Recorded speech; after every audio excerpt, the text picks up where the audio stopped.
मनुष्य की सबसे बड़ी दुर्बलता क्या होती है? सोचिए।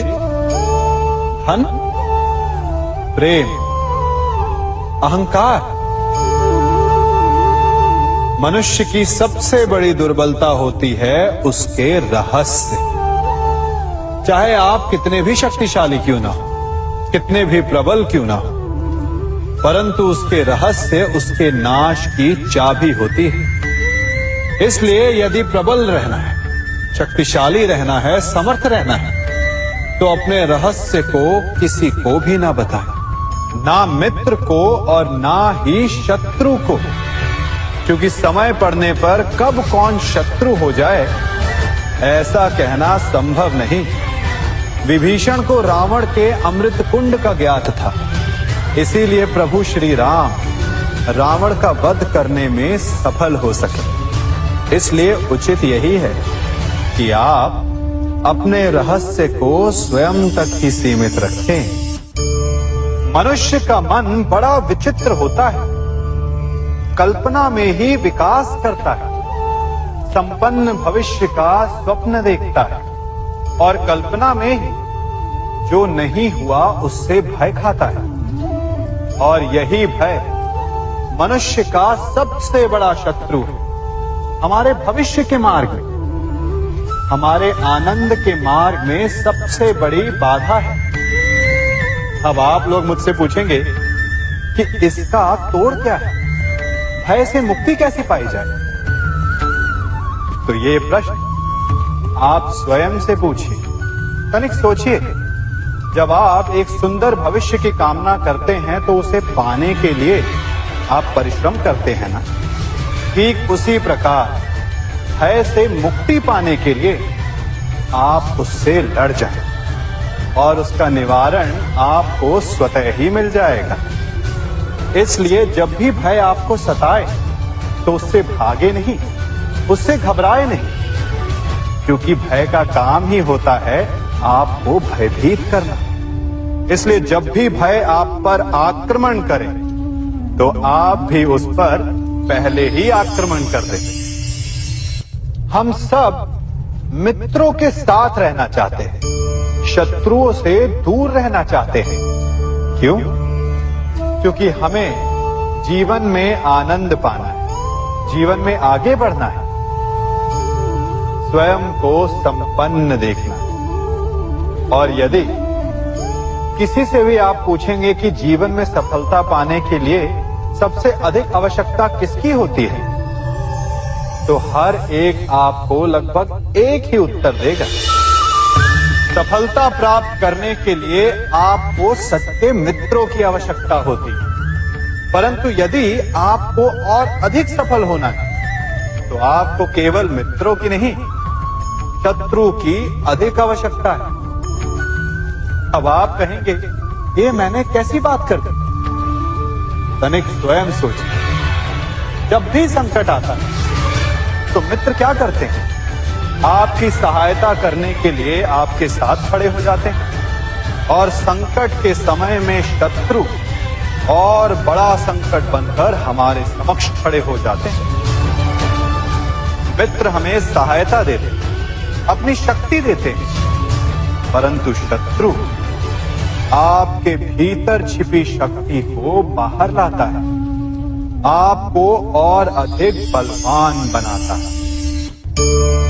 संगति या साथ, मित्र और साथी मनुष्य के व्यक्तित्व के लिए सबसे महत्वपूर्ण होते हैं। अब आप कहेंगे, ये कैसे? मनुष्य अवश्य अपने व्यक्तित्व के लिए उत्तरदायी होता है, परंतु मनुष्य संगति में ना चाहते हुए भी उसका व्यक्तित्व संगत की भांति हो जाता है। इन पात्रों को देख रहे हैं, मध्य में जल रखा है, इसमें दूध है और इसमें मलिन कीचड़ रखा है। यदि मैं इस जल को इस दूध में मिलाता हूं तो ये जल दूध बन जाता है, और यदि इसी जल को इस मलिन कीचड़ में मिलाता हूं तो क्या हुआ? ये जल कीचड़ बन गया। ऐसी कोई युक्ति नहीं कि जल बिना घुले मिले दूध या कीचड़ में अपना अस्तित्व बनाए रखे या उनसे अलग रहे। और ठीक ऐसा ही मनुष्य के जीवन में भी होता है। यदि एक गुणहीन व्यक्ति गुणवानों की संगत में बैठे तो उसे भी गुणवान समझा जाता है, सम्मान का पात्र समझा जाता है। और यदि एक गुणवान व्यक्ति गुणहीनों की संगत में बैठे तो उसे भी तिरस्कार मिलता है। इसलिए अपने जीवन में सदैव संगति सोच समझकर सावधानी से चुनिएगा। कभी खेत में किसी किसान को खेती करते देखा है? वो उसे सींचता है, उसे जोतता है, पशु पक्षियों से खेत की फसल की रक्षा करता है।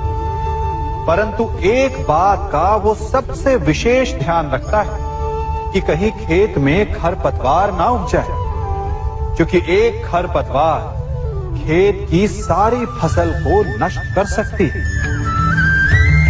ठीक उसी प्रकार यदि वंश की कोई संतान खोटी निकल जाती है तो वो समूचे वंश का सर्वनाश कर देती है। इसीलिए संतान के लालन पालन में विशेष ध्यान देना आवश्यक होता है, क्योंकि संतान वो फसल होती है जो वंश के आने वाले समय को महान बना सकती है या फिर वंश का पतन भी कर सकती है। मनुष्य भी बड़ा विचित्र प्राणी है। अपनों से नीचे के स्तर के लोगों को वो हे दृष्टि से देखता है, उनका उपहास उड़ाता है, उनसे बार बार कहता है कि तुम्हारा कुछ नहीं हो सकता, तुम भविष्य में कुछ नहीं कर पाओगे। जब मनुष्य के पास धन संपत्ति मान होता है तो वो दूसरों का आदर नहीं करता, परंतु वो एक बात भूल जाता है कि उससे भी अधिक शक्तिशाली कोई अस्तित्व में है, और वो है समय। काल काल अपना चक्र कब बदलेगा ये कोई नहीं जानता। समय अपनी करवट कब लेगा ये कोई नहीं जानता। कोयला भी समय के साथ साथ हीरे में परिवर्तित हो जाता है। इसलिए जीवन में कभी भी किसी का भी उपहास नहीं उड़ाना चाहिए।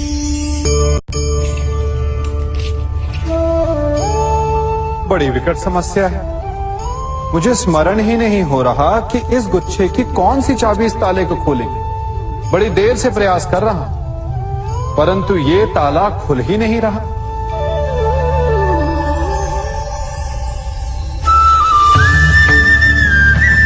ऐसी परिस्थिति में आप क्या करें? अधिकतर लोग ऐसी परिस्थिति में अपनी आशा खो बैठते हैं।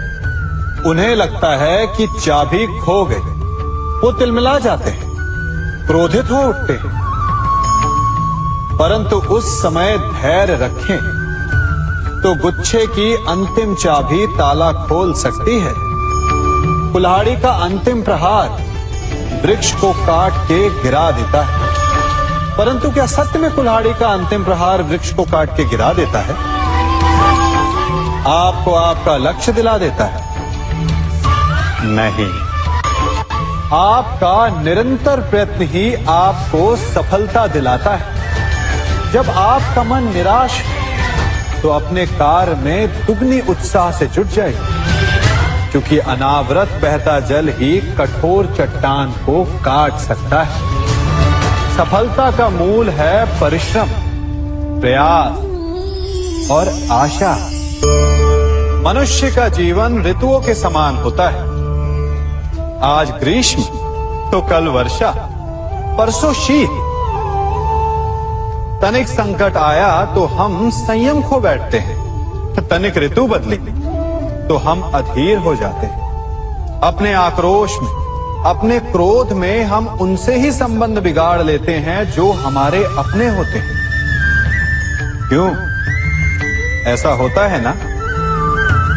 हमें लगता है कि हमारे अपने फिर से मना लेंगे, परंतु स्मरण रखिए सदा ऐसा करना संभव नहीं होता।